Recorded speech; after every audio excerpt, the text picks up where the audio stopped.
E em Nova York, nesta sexta-feira, na Assembleia Geral da ONU, o primeiro-ministro israelense Benjamin Netanyahu denunciou o que chamou de selvageria dos grupos terroristas apoiados pelo Irã que atacam Israel.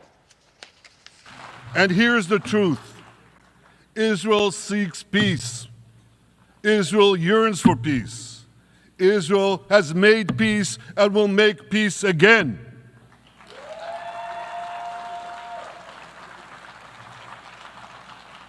Yet we face savage enemies who seek our annihilation, and we must defend ourselves against these savage murderers. Our enemies seek not only to destroy us, they seek to destroy our common civilization and return all of us to a dark age of tyranny and terror. Bom, chamou a atenção a atitude de vários integrantes de delegações diplomáticas, entre elas a do Brasil, que se retiraram do local quando Benjamin Netanyahu entrou para discursar. O plenário das Nações Unidas ficou, como vemos aí nas imagens, com várias cadeiras vazias. Os representantes brasileiros que assistiram ao discurso do premier do Paquistão, feito antes da participação do primeiro-ministro israelense, deixaram o local, antes mesmo que Netanyahu fosse anunciado. Ana, ontem nós comentamos que o governo brasileiro se retirou, aliás, não aderiu a um evento em Nova York para denunciar as violações do regime de Nicolás Maduro na Venezuela. O presidente Lula sequer comentou o caso da Venezuela durante o seu discurso. E hoje a gente traz então essa informação que o governo brasileiro se levantou antes mesmo do início aí do discurso do primeiro-ministro de Israel. É vexame atrás de vexame nesta semana de evento da ONU. Paula, não apenas isso, mas as implicações internacionais, elas virão. A cadeira do Irã também ficou vazia durante o pronunciamento de Netanyahu. Hoje há notícias aqui também nos Estados Unidos que, mais uma vez, o Iron Dome, né, a cúpula de ferro ali que protege Israel dos mísseis, a cúpula está sobrecarregada. Mas tem uma outra coisa que eu queria trazer para vocês aqui para a gente costurar que pode trazer sanções para o Brasil. Como eu mencionei, a cadeira do Irã estava vazia, o Brasil mandou o Geraldo Alckmin, como a gente sempre comenta aqui, para a cerimônia de posse do presidente do Irã, cerimônia essa em que o mundo ouviu o parlamento ali iraniano cantando Morte à América. Pois hoje, Paula, o Departamento de Justiça dos Estados Unidos tirou de sigilo as investigações sobre um processo que Donald Trump moveu contra hackers iranianos que teriam entrado em vários sites e contas da campanha de Donald Trump em 2020, e hoje o Departamento de Justiça tirou o sigilo porque agora o Departamento de Justiça, o Departamento de Defesa, o FBI, investigam planos do Irã para assassinar Donald Trump. Então, se colocarmos tudo isso, né, no tabuleiro que nós estamos desenhando, a aproximação do Brasil com o eixo do mal, com o Irã, cartas de agradecimento do Hezbollah, do Hamas. Agora passamos esse vexame na ONU de levantar e não ouvir o Netanyahu, né, sabendo que Israel tem o direito de se defender. Isso tudo preocupa muito, né? Nós, brasileiros, ficamos preocupados. E ontem, Paula, eu estava de folga, então eu sentei para dar uma olhada nas pesquisas estaduais sobre a Câmara dos Representantes e o Senado americano. Como pode ser a troca, quem tem mais chance de vencer, quem está saindo. Gastei mais ou menos 2 horas. Hoje, quem comanda ou quem tem maioria na Câmara são os republicanos, e o Senado, que hoje tem 50 senadores democratas e 50 senadores republicanos, O tie break, né, a quebra ali de empate é sempre do presidente do Senado, que no caso dos Estados Unidos é sempre o vice-presidente, ou seja, Kamala Harris hoje, que pesa a balança sempre para os democratas. Pois bem, eu estou dizendo isso porque as contas que eu fiz ontem mostram que os republicanos têm grandes chances de retomar o Senado, não apenas manter a Câmara, a Casa dos Representantes, mas tomar o Senado com 51, 49 ou 52, né, 48, e aí, independentemente se Kamala Harris vencer, o vice dela sendo presidente do Senado, não adianta, porque os republicanos eles teriam a maioria. Eu estou falando isso, Paula, porque diante de uma maioria republicana na Câmara e no Senado, isso pode trazer graves sanções para o Brasil em relação a essas relações todas com países que hoje são inimigos número 1 da América, principalmente o Irã.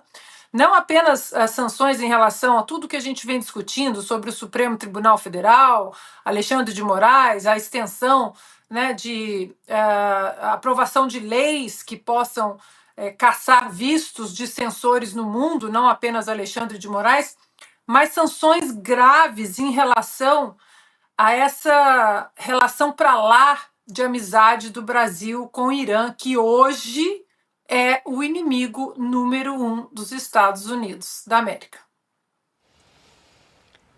Bom, deixa eu aproveitar aqui e pedir mais uma vez para a gente exibir. Ontem aqui no programa nós exibimos um trecho de um vídeo em que um dos líderes do PSTU defendeu o extermínio do Estado de Israel. Isso, na verdade, é a posição, infelizmente, deste governo brasileiro. E acho que vale a gente reprisar aqui para seguir com os comentários.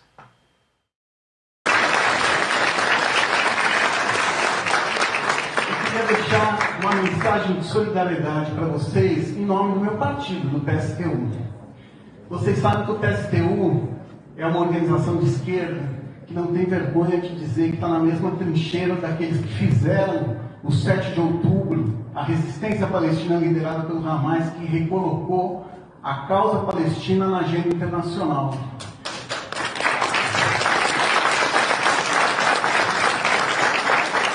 Nós também somos a esquerda que acha que não tem solução de paz para o Oriente Médio senão por fim ao Estado de Israel. Enquanto existir Estado de Israel, nunca vai ter paz. E por isso que a gente defende a Palestina livre do rio ao mar. Nós também somos aquela esquerda que faz cobrança para todo lado, né? Então toda vez que eu encontro aqui um embaixador da Palestina, eu sempre cobro ele que a autoridade palestina tem que parar os acordos de cooperação de segurança com o Estado de Israel.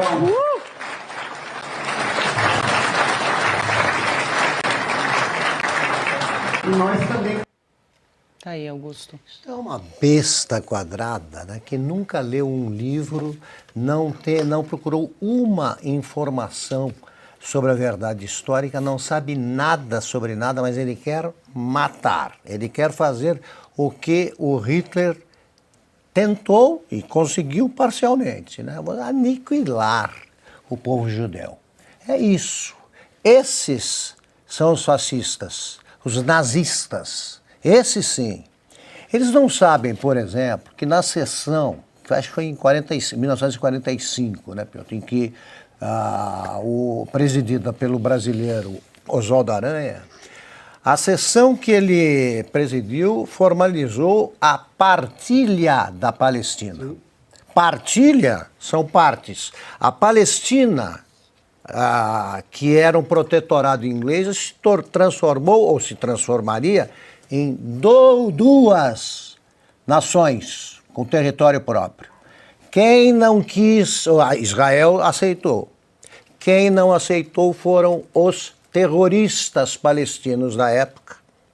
E de muitos anos para cá é pacífico para os governos israelenses que tem de haver dois estados. Já existe o território palestino, além da faixa de Gaza, que foi devolvida aos palestinos pelos judeus, e depois veio o Hamas e ocupou.